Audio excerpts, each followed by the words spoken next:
This is the Mooney M20J, a special American lowrider that follows the adage of, if it looks good, it flies good, and has a well-deserved reputation as a showstopper wherever it makes a stop at.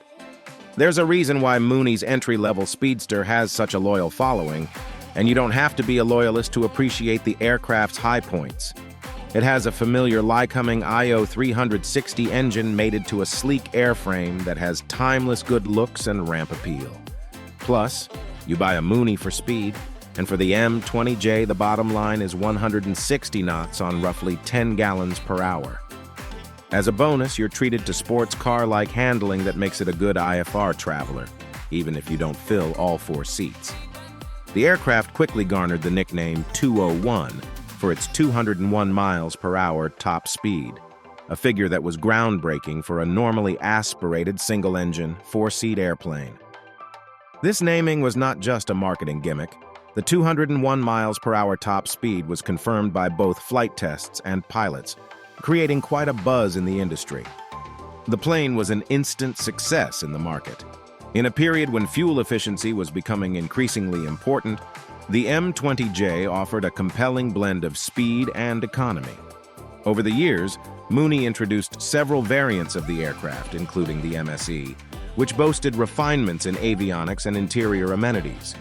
These adaptations helped keep the plane competitive throughout the 80s and into the 90s. Stay with us till the end of the video because here is everything you need to know about the Mooney M20J. As you step into the cabin through the single side door, which is typical of Mooney aircraft, the first thing you'll notice is how compact the interior feels. The cabin width measures around 43 inches or 110 centimeters and offers about 45 inches or 113 centimeters of headroom. The standard seating configuration accommodates 4 passengers, including the pilot. The front seats are adjustable, but offer limited room for maneuverability, especially for taller pilots and co-pilots. The rear seats, while technically capable of accommodating 2 adults, are best suited for shorter flights or younger passengers. Seat upholstery varies, but generally includes leather or textile options that offer reasonable comfort. Behind the rear seats, you'll find a baggage area with a load capacity of about 120 pounds or 54 kilograms. The space is adequate for smaller bags or weekend luggage, but don't expect to haul large or bulky items. Some variants come with optional cargo nets and tie-down points, allowing for a more secure and organized storage setup. Ventilation is primarily provided by circular vents placed on either side of the instrument panel, with additional outlets for rear seat passengers. While generally adequate for most conditions, the airflow may not suffice on particularly hot or humid days. The heating system, on the other hand, is efficient, if a bit rudimentary. Heating distribution can be uneven at times, with the front usually getting the lion's share of warm air. Given its high-speed capabilities and a relatively small cabin, noise can be an issue sometimes, so it's advisable to invest in good quality noise-canceling headsets, especially for longer journeys. You can expect noise levels around 85 to 90 decibels, depending on various factors like airspeed and altitude. Visibility is a mixed bag.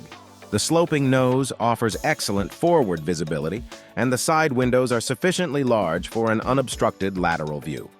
However, the aircraft's low wing configuration can limit ground visibility, particularly during taxiing and certain phases of flight. Now let's talk about the cockpit. The layout adheres to a rather conventional arrangement. The instrument panel is designed to minimize pilot workload, providing a scan-friendly environment.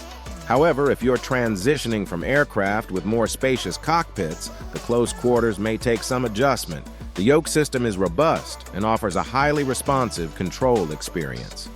Elevator and aileron trim wheels are usually positioned between the 2 front seats, providing ease of access for both pilot and co-pilot.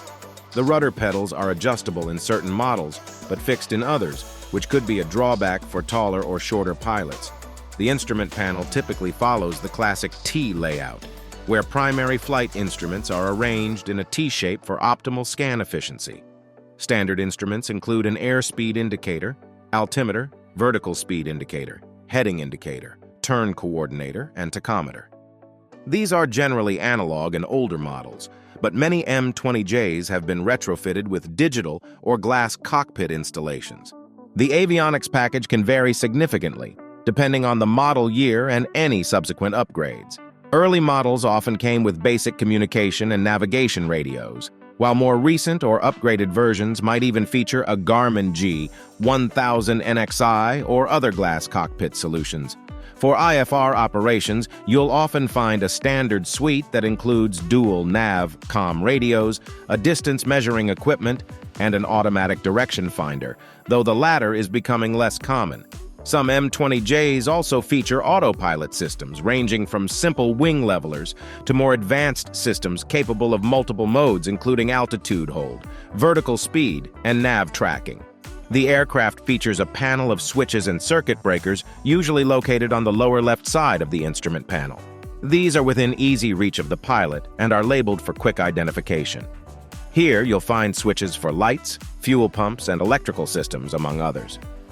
The circuit breakers are push-pull type and are generally clustered by system type, which is a positive in terms of both ergonomics and safety.